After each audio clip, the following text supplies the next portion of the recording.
प्रिय विद्यार्थियों, नमस्कार।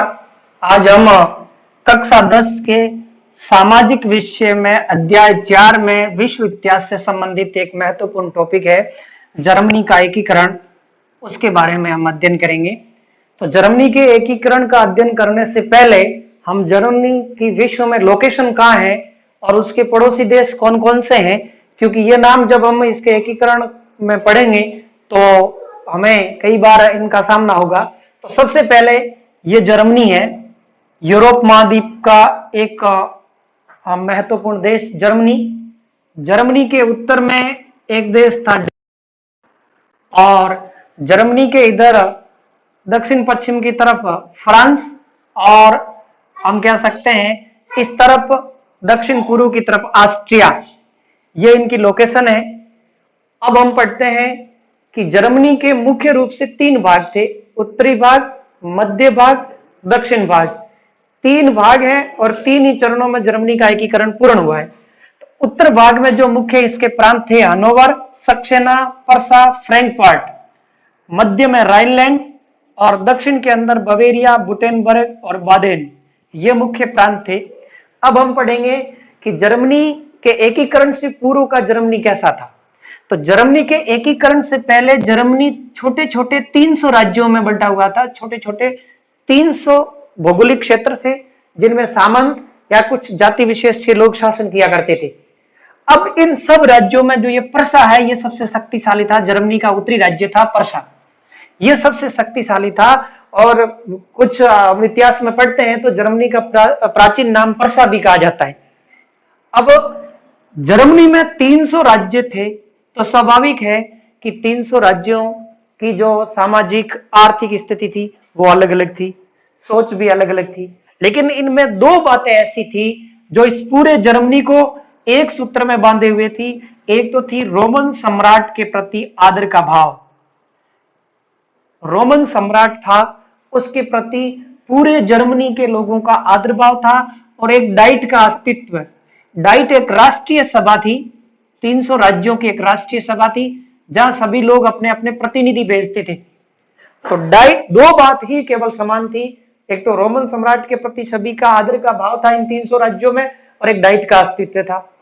अब जब जर्मनी का एकीकरण हुआ तो उसमें बाधक तत्व क्या क्या थे, यानी जर्मनी के एकीकरण के में बाधा पहुंचाने वाले तत्व। नंबर 1, ऑस्ट्रिया का हस्तक्षेप।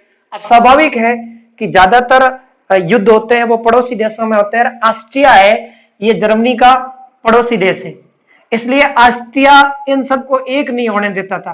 कुछ न कुछ राज्यों को लालच देकर के और इनको बांटने की नीति पे चल रहा था। तो एक तो हो गया ऑस्ट्रिया का हस्तक्षेप। दूसरा, आर्थिक, सामाजिक, राजनीतिक विभिन्नताएं। यानी जब 300 राज्य हैं तो 300 राज्यों की आर्थिक स्थिति एक जैसी नहीं थी, सामाजिक स्थिति एक जैसी नहीं थी, राजनीतिक स्थिति एक जैसी नहीं थी। ये सब विभिन्नताएं जर्मनी के एकीकरण में आड़े आ रही थी, इनको एकता के सूत्र में नहीं बंधने दे रही थी। फिर हम पढ़ते हैं फ्रांस का हस्तक्षेप। स्वाभाविक है कि फ्रांस जर्मनी का पड़ोसी देश है, तो ये कतई नहीं चाहेगा कि जर्मनी का एकीकरण हो। और उसके बाद जन साधारण में जागृति की कमी, यहाँ रहने वाले आम लोग हैं उनमें कोई राष्ट्रीयता की भावना के प्रति जागृति नहीं थी।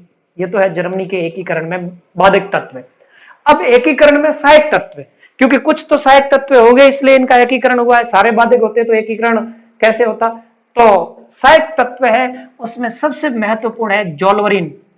जोल्वरिन ये जर्मन भाषा का शब्द है जिसका मतलब होता है आर्थिक संघ। और ये एक उक्ति है, ये कहा जाता है कि जर्मनी के राजनीतिक एकीकरण से पहले इसका आर्थिक एकीकरण हुआ था। आर्थिक एकीकरण के बलबूते ही जर्मनी का राजनीतिक एकीकरण हुआ। जोल्वरिन एक आर्थिक संघ था। यह प्रश्न पूछा जा सकता है कि जोल्वरिन क्या था, जोल्वरिन के बारे में लिखिए। तो जोल्वरिन एक आर्थिक संघ था। सबसे पहले 1818 में इसकी शुरुआत हुई। उसमें बावार्सबर्ग सुंदर नाम का एक राज्य है, ये राज्य का नाम है।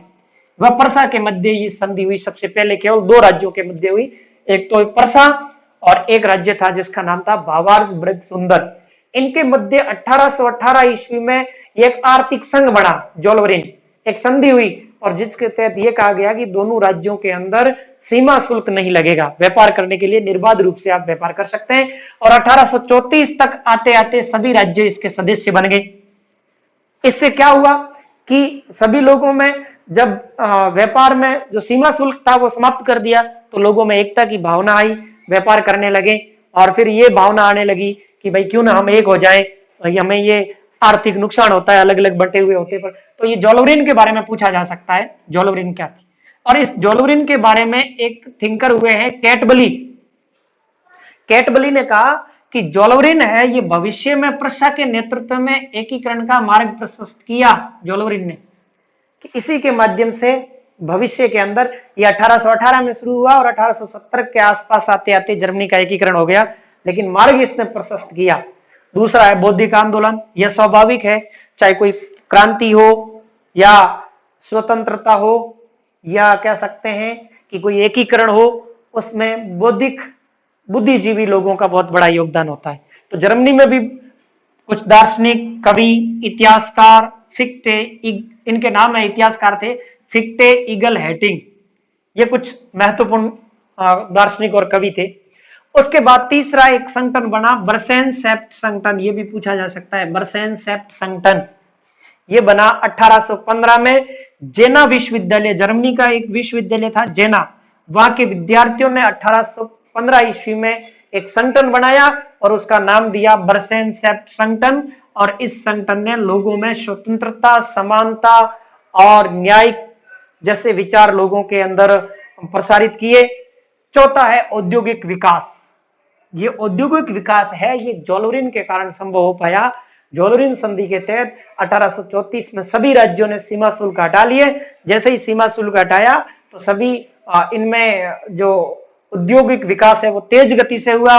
फिर कुछ समय बाद रेल यातायात, रेल परिवहन शुरू हुआ, जिससे सभी राज्यों के लोग एक दूसरे से मिलने लगे, तो एकता की भावना आई, कुछ भौगोलिक दूरी बटी। और तो औद्योगिक विकास भी एकीकरण में महत्वपूर्ण सहायक तत्व था। और सबसे महत्वपूर्ण सहायक तत्व था वो बिस्मार्क का योगदान। बिस्मार्क का जन्म 1 अप्रैल 1815 ईस्वी को पर्सा में हुआ। पर्सा के विटेनबर्ग एक शहर है वहां। और विलियम प्रथम राजा बने पर्सा के, उस समय ये चांसलर बने, जहां हमारे यहाँ पीएम कहते हैं प्रधानमंत्री। तो ये पर्सा के प्रधानमंत्री बने, राजा थे विलियम प्रथम। और आज भी जर्मनी में चांसलर होता है ना कि प्रधानमंत्री, चांसलर का मतलब प्रधानमंत्री। तो ये पर्सा के चांसलर बने। और इनकी जो युद्ध नीति थी वो रक्त और लौह की नीति थी कि उदार विचारों से क्रांति नहीं हो सकती या उदार विचारों से एकीकरण नहीं हो सकता, हमें रक्त और लौह की नीति पर चलकर एकीकरण करना होगा। तो ये बिस्मार्क के संबंधित महत्वपूर्ण तथ्य पूछा जा सकता है कि बिस्मार्क के बारे में लिखे, तो हम लिख सकते हैं कि 1 अप्रैल 1815 ईस्वी को पर्सा के विटेनबर्ग शहर में बिस्मार्क का जन्म हुआ। बिस्मार्क विलियम प्रथम जो राजा बने पर्सा के, और ये उस समय चांसलर बने, इन्हें रक्त और लौह की नीति का अपनाया, अच्छे कूटनीतिज्ञ थे। और उसके बाद हम आते हैं कि जर्मनी का एकीकरण। तो जो जर्मनी का एकीकरण है वो मुख्य रूप से 3 चरणों में हुआ, और उस 3 चरणों में 3 युद्ध हुए और 3 संधियां हुई। तो सबसे पहले हम पहले चरण की बात करते हैं। तो पहला चरण है डेनमार्क का युद्ध। ये जर्मनी के उत्तर में है डेनमार्क। अब हमें पता है कि पड़ोसी देश है वो एक दूसरे का विकास या एक दूसरे का अच्छा या भला नहीं चाहते हैं, तो ये सबसे बड़ा बाधक था डेनमार्क भी यहाँ। तो डेनमार्क और जर्मनी के बीच युद्ध हुआ, डेनमार्क का युद्ध कहा जाता है जिसे। और इस युद्ध के बाद जब दो देश युद्ध करते हैं तो युद्ध विराम संधि के द्वारा होती है, तो गेस्टाइन की संधि हुई। तो समझने योग्य बात यह है कि पहला युद्ध डेनमार्क का युद्ध हुआ। यह 1864 ईस्वी में हुआ डेनमार्क का युद्ध। अब डेनमार्क के युद्ध में पर्सा और ऑस्ट्रिया एक साथ थे, यानी ये ऑस्ट्रिया और पर्सा इन दोनों ने मिलकर डेनमार्क पर आक्रमण किया। अब आपके दिमाग में एक बात आती होगी कि ऑस्ट्रिया तो नहीं चाहता था, ऑस्ट्रिया तो बाधक था। हमने यहाँ पढ़ा कि ऑस्ट्रिया की हस्तक्षेप की नीति थी, तो फिर ये क्यों आया? इसके आने का कारण था कि जर्मनी के 2 शहर थे जिसका नाम था होलेस्टाइन और स्लेस्विंग। ये डेनमार्क के कब्जे में थे। यहाँ एक तो था होलेस्टाइन और दूसरा था स्लेस्विंग, ये कब्जे में था। और ऑस्ट्रिया का कुछ क्षेत्र भी डेनमार्क के कब्जे में था।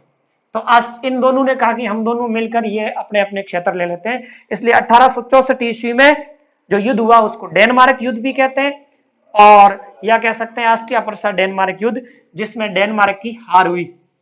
डेनमार्क की हार होने के बाद ये क्षेत्र इन्होंने ले लिए। अब फिर इन दोनों के बीच मतभेद हो गया कुछ बातों को लेकर, जर्मनी और ऑस्ट्रिया के बीच। तो जो डेनमार्क का युद्ध हुआ उसके बाद जो गेस्टाइन की संधि हुई 14 अगस्त 1865 को, 1864 में तो ये युद्ध हुआ, उस समय ऑस्ट्रिया प्रशा साथ थे, लेकिन युद्ध के बाद मतभेद हो गया, तो ये गेस्टाइन की संधि हुई 14 अगस्त 1865 को, और उसमें जो होलेस्टाइन है वो तो ऑस्ट्रिया को दे दिया गया और स्लेस्विंग प्रशा को दे दिया गया, और इस तरह इन दोनों के बीच समझौता हो गया। जो दो शहर थे, होलेस्टाइन ऑस्ट्रिया को मिला और स्लेस्विंग प्रशा को मिला। तो इस प्रकार प्रथम चरण जर्मनी के एकीकरण का एक शहर मिला जर्मनी को, और वो मिला स्लेस्विंग। तो पहला चरण पूरा हुआ। तो पहला चरण पूरे होने में प्रथम युद्ध हुआ डेनमार्क का युद्ध 1864 ईस्वी में। परीक्षा में प्रश्न पूछा जा सकता है कि डेनमार्क के युद्ध के बारे में लिखिए। तो डेनमार्क का युद्ध में प्रशा जर्मनी वर्सेस डेनमार्क के मध्य लड़ा गया 1864 ईस्वी में, जिसमें डेनमार्क की हार हुई। गेस्टाइन संधि क्या है? गेस्टाइन संधि ऑस्ट्रिया और प्रशा के बीच हुई 14 अगस्त 1865 को, जिसमें दो शहर थे, एक ऑस्ट्रिया को दे दिया गया और एक प्रशा को दे दिया गया। इसके बाद दूसरा जो युद्ध हुआ वो शेडोवा का युद्ध कहा जा सकता है, जिसको शेडोवा का युद्ध, दूसरा युद्ध, दूसरा चरण, दूसरा युद्ध शेडोवा का युद्ध भी कहते हैं, कानीग्राड्स का युद्ध भी कहते हैं, ऑस्ट्रिया प्रशा का युद्ध भी कहते हैं, 7 सप्ताह का युद्ध भी कहते हैं, क्योंकि ये 7 सप्ताह तक चला। 16 जून 1866 को शुरू हुआ, 3 जुलाई 1866 को पूरा हुआ। इसमें ऑस्ट्रिया की हार हो जाती है, और हार होने के बाद जो संधि होती है वो है प्राग की संधि। प्राग की संधि हुई वो 13 अगस्त 1866 ईस्वी को प्राग की संधि हुई, और इसमें जर्मनी के उत्तरी राज्यों ने मिलकर जर्मन उत्तरी संघ बनाया, उत्तरी जर्मन संघ बनाया, उत्तरी जर्मन संघ बनाया। और जो हनोवर और होलेस्टाइन जो थे वो ऑस्ट्रिया को वापस जर्मनी को देना पड़ा। होलेस्टाइन जो पहले यह संधि से लिया ऑस्ट्रिया ने, गेस्टाइन संधि के तहत होलेस्टाइन लिया, वो प्राग संधि के तहत होलेस्टाइन वापस जर्मनी को देना पड़ा। और एक हनोवर, ये जो प्रांत है ये भी ऑस्ट्रिया के पास था, कब्जा था इसका, ये भी जर्मनी को देना पड़ा। इस तरह दूसरा चरण है वो प्राग की संधि से पूरा हुआ जर्मनी के एकीकरण का, जिसमें जर्मनी को 2 प्रमुख शहर मिल गए, हनोवर और होलेस्टाइन, और उत्तरी जर्मन संघ बन गया। इसके बाद आता है तीसरा चरण और तीसरा युद्ध, फ्रैंको प्रशा युद्ध। फ्रैंको यानी फ्रांस, प्रशा का मतलब जर्मनी कह सकते हैं, फ्रांस और जर्मनी का युद्ध, यानी ये फ्रांस देश, इसके मध्य, इनके और जर्मनी के मध्य ये युद्ध हुआ, जिसे सेडान का युद्ध। अब देखो ये तो है शेडोवा का युद्ध दूसरा, तीसरा सेडान का युद्ध है। इसमें ये युद्ध क्यों हुआ? स्पेन की राजगद्दी को लेकर, स्पेन एक या देश है यूरोप का, उसमें जो उत्तराधिकारी को लेकर जर्मनी अलग व्यक्ति का पक्ष ले रहा था, फ्रांस अलग व्यक्ति का पक्ष ले रहा था। इसको लेकर के इन दोनों के बीच युद्ध हो गया। और नेपोलियन उस समय थे जर्मनी के फ्रांस के नेपोलियन थे फ्रांस में, वो नहीं चाहते थे ये जर्मनी ने उत्तरी संघ बनाया और जर्मनी का प्रभाव बढ़ रहा था, तो इससे ये भी खुश नहीं थे। तो दोनों की युद्ध आवश्यकता बढ़ गई और ये युद्ध लड़ा गया 15 जुलाई 1870 ईस्वी को। और इसमें छोटे छोटे अनेक युद्ध लड़े गए और मेन मुख्य युद्ध ये 15 जुलाई 1870 को हुआ, जिसमें फ्रांस की हार हुई। विटेनबर्ग और ग्रेवलाट, ये जो दक्षिणी भाग छोटे छोटे दक्षिणी राज्य थे, ये जर्मनी को मिल गए। और फिर फ्रैंकफर्ट की संधि हुई। फ्रैंकफर्ट की संधि 21 फरवरी 1871 को की गई, जिसके तहत जर्मनी को अलास, स्टांसबर्ग, लोरेंस शहर मिला और 20 करोड़ पौंड का हर्जाना फ्रांस ने जर्मनी को दिया। इस तरह 28 जनवरी 1871 को वर्साई के विख्यात महल में बिस्मार्क जो चांसलर था, इसने विलियम प्रथम का राज्य अभिषेक कर एक जर्मनी बनाया या जर्मनी का एकीकरण हुआ। और जर्मनी के एकीकरण में 18 जनवरी 1871 को यहाँ की पूरी जर्मनी के चांसलर बने बिस्मार्क और पूरी जर्मनी के जो राजा थे वो बने विलियम प्रथम, जिनका राज्य अभिषेक हुआ। तो हम मुख्य रूप से कह सकते हैं कि जर्मनी के एकीकरण में जो मुख्य भूमिका थी वो बिस्मार्क की थी और उस समय के जो राजा थे वो थे विलियम प्रथम। तो ये ध्यान रखें कि जर्मनी के तीनों तरफ 3 देश है और 3 युद्ध हुए। पहला युद्ध डेनमार्क के साथ लड़ा गया, इसलिए ये डेनमार्क का युद्ध। पहला युद्ध डेनमार्क कब हुआ? 3 कंटिन्यू, एक 1864, 1867 और उसके बाद 1870, 3 युद्ध, 64, 67, 70। 64 में डेनमार्क के साथ हुआ, उसके बाद 67 में ऑस्ट्रिया के साथ हुआ और 1870 में फ्रांस के साथ हुआ। तो पहला युद्ध डेनमार्क के साथ हुआ, इसलिए युद्ध का नाम डेनमार्क है, लेकिन संधि गैस्टाइन है। दूसरा युद्ध ऑस्ट्रिया के साथ हुआ, तो उसको ऑस्ट्रिया प्रसा युद्ध भी कहते हैं, सेडावा का युद्ध भी कहते हैं, कानीग्राट्स का युद्ध भी कहते हैं। इसमें हारा कौन? ऑस्ट्रिया। पहले में डेनमार्क, दूसरे में ऑस्ट्रिया हारा, संधि हुई प्राग की संधि। और तीसरा युद्ध फ्रांस और जर्मनी के मध्य, तो जर्मनी उस समय परसा के नाम से ये जाना जाता था, तो परसा फ्रैंक युद्ध कह सकते हैं, फ्रैंको परसा युद्ध या सेडान का युद्ध 1870 में। और इसमें जो संधि हुई वो फ्रैंकफर्ट की संधि। तो तीन संधियां हुई, तीन युद्ध हुए, और इनसे जर्मनी का एकीकरण हुआ। तो इसमें मुख्य टॉपिक यह है कि जर्मनी के एकीकरण में बाधक तत्व क्या थे, सहायक तत्व, ये महत्वपूर्ण है। जोलोवरिन या बिस्मार्क के बारे में पूछा जा सकता है। जोलोवरिन एक आर्थिक संगठन था 1818 में। ये परसा और भावसबर्ग सुंदर राज्य के बीच ये संधि हुई, जिससे सीमा शुल्क को समाप्त किया गया। 1834 में सभी राज्य है वो इसके सदस्य बन गए। और उसके बाद बौद्धिक आंदोलन, एक और संगठन बना बर्सेनसेफ्ट संगठन, ये जर्मनी के 1815 में जेना विश्वविद्यालय के विद्यार्थियों ने बनाया। बिस्मार्क का जन्म कब हुआ ये हम पढ़ चुके हैं।